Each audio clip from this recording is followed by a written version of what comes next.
Over 70% are not subscribed to GlobeTrotting, so be sure to hit that button to help grow the channel to 50,000. Now, comparing aircraft orders is, at least to me, pretty fascinating. While an airline obviously will always end with a specific aircraft type, say in the case of today's video, American Airlines and the Boeing 787 Dreamliner, their decision often takes years of studies, proposals, and much more that'll see them put multiple aircraft types up for consideration. In the case of an airline like American Airlines, there may be even a hidden story about an aircraft or order from many years ago that is worth further exploring. For the primary US airline, well, there's a lot of history around an aircraft type that never actually flew. There's always the question of what if, and I'm referring to the Airbus A350 and its presence in the long-term history of American Airlines. Let's go back though all the way to the initial A350 order, through its origins, specifically in late 2005 when US Airways, yeah, that's a bit of a throwback there, expressed interest in such a plane that had the capabilities of the A350. An order was placed, therefore, in the second half of 2005, and delivery was slated to take place in just over half a decade.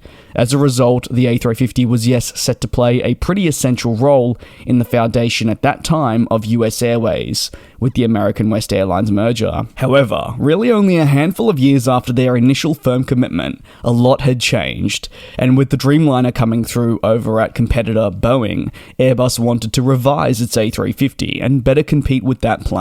As such, the plans of an EIS, that being entry into service just after 2010, were shelved.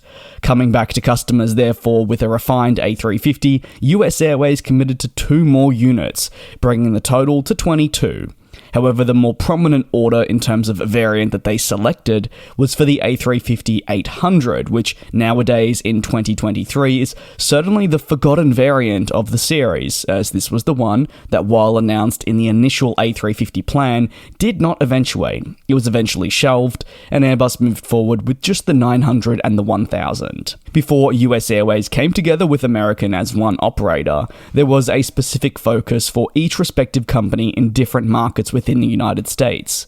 By the time the merger came into full force and American Airlines essentially absorbed US Airways, we witnessed several key fleet changes to align better with the strategies outlined by the mainline brand looking ahead into the future. While yes, this was all happening behind the scenes, there was a lot of uncertainty around the A350 order, which was certainly brewing more questions than answers, with continued deferrals and a lot of uncertainty about where the place for this aircraft would actually be looking ahead at the future fleet. And this may be deja vu to you, as a very similar situation has unfolded at another major US carrier with the exact same aircraft, and spoilers, that's United Airlines. In 2023, we know that the A350 is not part of the American Airlines network. Additionally, the plane maker hasn't had the 350 in its plans for some time, instead opting for, yes, the Boeing 787 family to drive its long-haul fleet alongside its now aging Boeing 777s.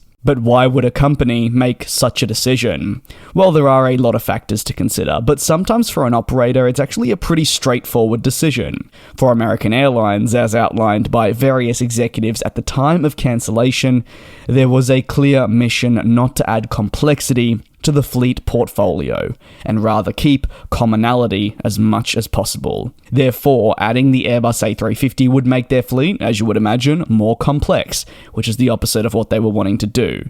And with the 787, it just made more sense, so they continued deferring the 350 program when they had already ordered the 787 Dreamliner and it had already been delivered, a perfect indication that they were just waiting for the right time to formally cancel. And just generally, with the 787 being deemed a superior alternative, a place for the 350 did not exist.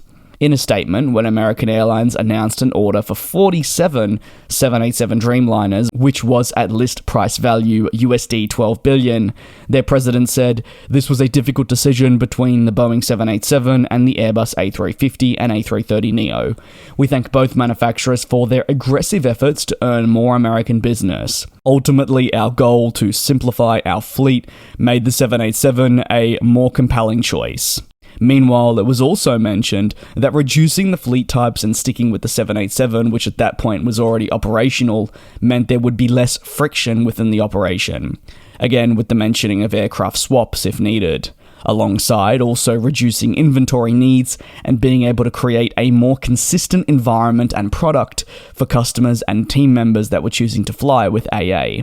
Again, fleet simplicity is really ringing true here, and these are really your sub-reasonings, if you will, for the overarching simplicity. Fleet complexity, though, within the United States has been a pretty sizable issue, or at least something that has been brought to light far more in recent years, especially with the big three. That is your American Airlines, United Airlines, and Delta. They all have a pretty significant number of sub-fleets that during the pandemic certainly made them realize just how vital streamlining was, and reducing the number of sub-fleets by retiring some of the older aircraft or those that were no longer deemed required, and replacing them with next-generation series where possible that can perform multiple missions, giving them not only more flexibility, but also the opportunity that if there was a problem with an existing plane type, to seamlessly see an aircraft swap take place without too much of an adjustment there. And while I've been covering this A350 commitment throughout the video, sometimes there's a little bit more to a reason behind an order. As reported back in the mid-2000s, an order for the A350 actually seemed like, at the time, a means to save US Airways from collapse. This was following a loan directly provided by Airbus for a value of USD 250 million, which then they acted on following that as a, hey, we'll order the A350. So what are your takeaways from this deal? Again, it's one of the more interesting and complex backstories, and don't worry, I really want to explore the A350 deal with US Airways away from the 787 influence sometime in the future. But no doubt, a decision to move away from the A350, while having more than just fleet simplicity as a reasoning behind it, certainly played a pretty essential role higher up with executives. But do you believe that American Airlines made the right decision in the end by moving directly to the 787 series and saying goodbye to any commitments that were outstanding for the A350? Are you a fan of the American Airlines 787 product, or would you have liked to have seen the 350 flying in the AA colours? You can let me know down below in the comments. A very warm thank you for your support right here on GlobeTrotting. I certainly appreciate the support and hope you'll look forward to more aviation analysis right here in the future. Again, like I always say at the beginning, do be sure also to subscribe to the channel if you are new. There's a lot more content like this on the way. Take care, be safe, and I'll see you next time.